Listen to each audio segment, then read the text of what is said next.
Muko ki selakazilishta samokoya. Akasisa sokosh lakasisia. Miasiaka, miasiaka, miasiaka.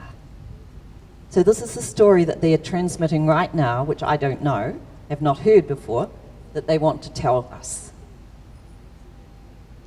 When you came here, in that time of the beginning, you came from many places. But you came collectively. That means you came in unity. We all came in unity because we all had a common purpose as part of this grand design. This common purpose was to evolve and experience life in human physical form and to learn from these experiences what it was like to be on the earth, so that at the right time, now, we could move into those roles and do this work that we uniquely are able to express, because we're all different and we all have unique qualities, to help the earth and the people of the earth through this time. So we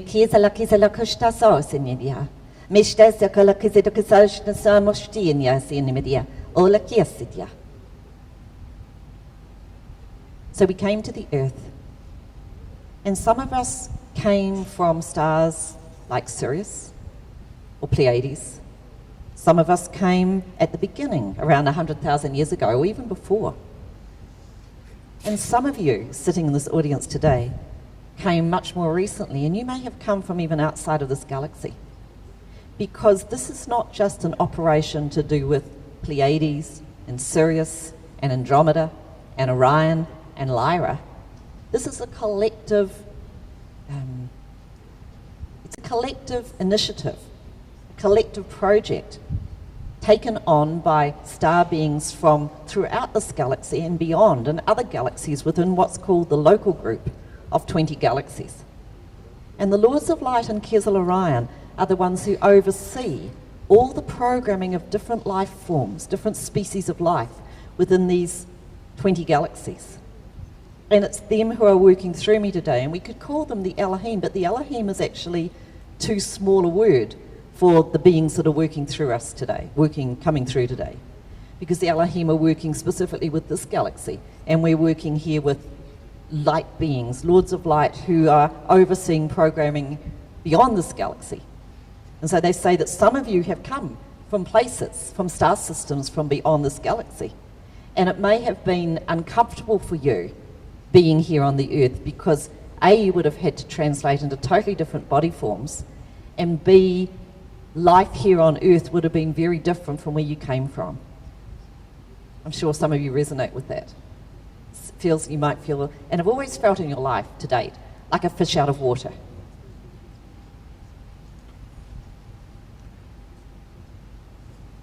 So we came here. Some of us were born into star being, the families of star beings. We had mothers or fathers who were star beings. Some of us were not born into star families. We were born into the people of the earth as they were then. It was a choice that the soul made to carry out the divine plan, which was part of the soul.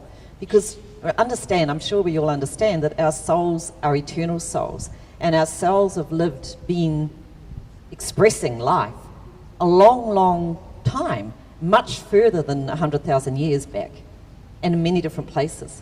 Our souls are very old. All of us here in this room, our souls are very old. So within that soul coding, we all have much wisdom.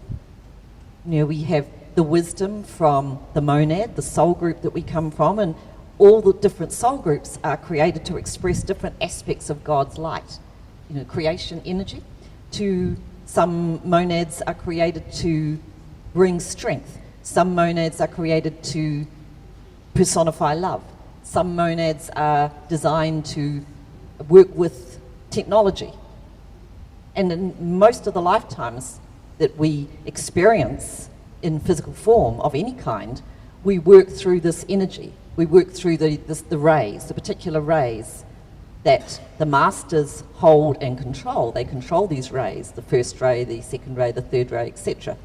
So there are ascended masters who oversee the expression of that ray of spiritual intelligence, because that's what it is, through a physical vessel, a physical being.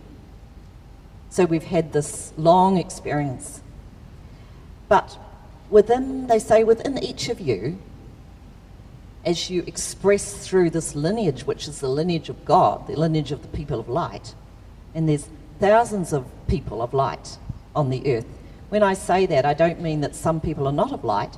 What I mean is that some people on earth have come specifically to the earth to hold the light through generation after generation after generation, and have suffered persecution, have had to push.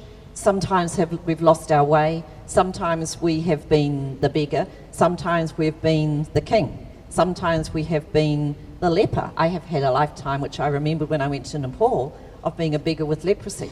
And when I went back to Nepal, I reconnected with that energy, and I felt extremely uncomfortable for about 2 weeks until that energy worked its way out of me. And then on the final day that I was there, I was taken to the Kali temple in the Kathmandu Valley by a lovely young man called Hari. And I prayed to Kali, because it was the Kali energy that came through me before I started to release this energy, the Kali energy, the great destroyer of illusion. So it certainly destroyed the illusion that I had about myself, because I identified very strongly with having had leprosy and feeling the feelings that I would have had at that time, which were of ostracism, of being cast out, and also being extremely uncomfortable in my physical vessel, my physical body. So I went to the Kali temple and I prayed to Kali. And as I was coming back up from the temple, there was standing on 5 steps, one after the other, 5 beggars, and they all had leprosy. And I looked into their eyes, with such beautiful eyes, such amazing, evolved beings. The love in their eyes was incredible. They were suffering, and yet they were masters. And I looked into their eyes, and I remembered completely what it was like to be in their shoes. So those sorts of lessons teach us that we are all one. In one lifetime, we may be the person who stands up and does it all. Another lifetime, we may have to experience something entirely different, maybe about humility, about suffering. And so this complete range of experience, we all have experienced in probably hundreds, if not thousands of lifetimes on the earth after we came here from other places. But what the Lords of Light, what the Spirit is saying to me right now, to convey to all of you, is that within your soul DNA that I spoke about the other day, which is the coding, the Akashic records, the vibration of all past life soul experiences, whether they're on the earth in a star system or in the astral plane, it doesn't really matter. In all dimensions of reality, all experience becomes part of our soul's record, our soul's vibrational record.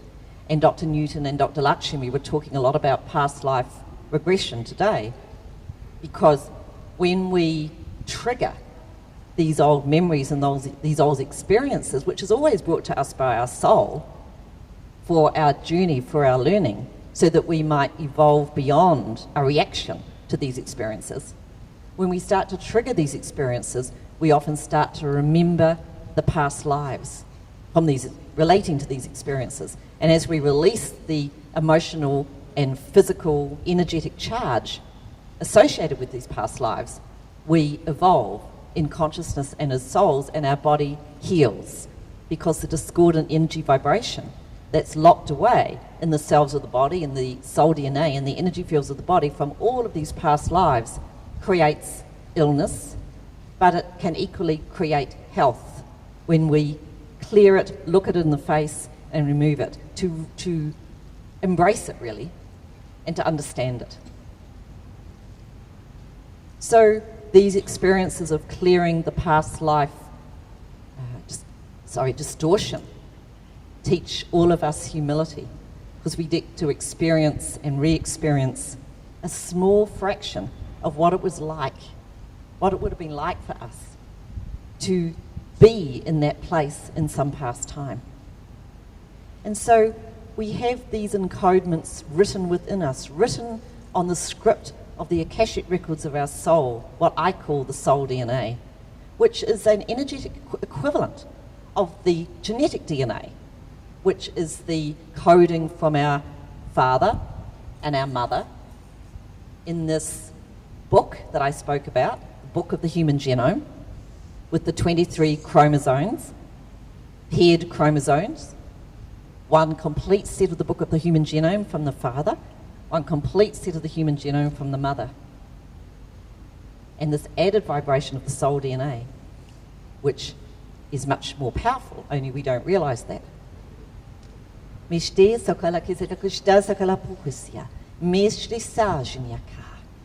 the purpose of this talk today is to help us all understand that we are of a lineage and that we have expressed in physical bodies many times, playing different roles through a long period of time. And that we're here now at this very pivotal point of upgrade, to be upgraded, to be activated, because this room of treasure is within the cells of the body, it's within the DNA, and of course the DNA is within every cell. One complete book from the father, one complete book from the mother, but also the energetic vibration of our soul from lifetime after lifetime eternally. It's all written within us. We are God in the body because we were created by God in the image of God. And so, as you also heard today, it is possible to expand consciousness by meditation, particularly, to move into an added and greater connection with that God energy or God mind, that vibration which is universal energy, which is a powerhouse of energy, which we can tap into at will. And the more we are open consciously, open energetically to this energy, the more we can create more as the God beings that we were originally designed to be, and that we are. As I also said the other day, we are at the beginning of a stage of human evolution and advancement. This advancement will continue because life is a continuum. It keeps on going. The changes keep on happening. Life on the earth began in the primeval swamps with bacteria, a bacterium called Leuca. Given a name, it's only bacteria. But Leuca is a name given to the original DNA, the original RNA, the original creation, and deep in some primeval swamp or some deep fissure in the ground where it's warm and this nucleus, this organism can develop. So Darwin's theory of evolution is correct, but also there has been added evolutionary implanting by those from the star nations that we spoke about.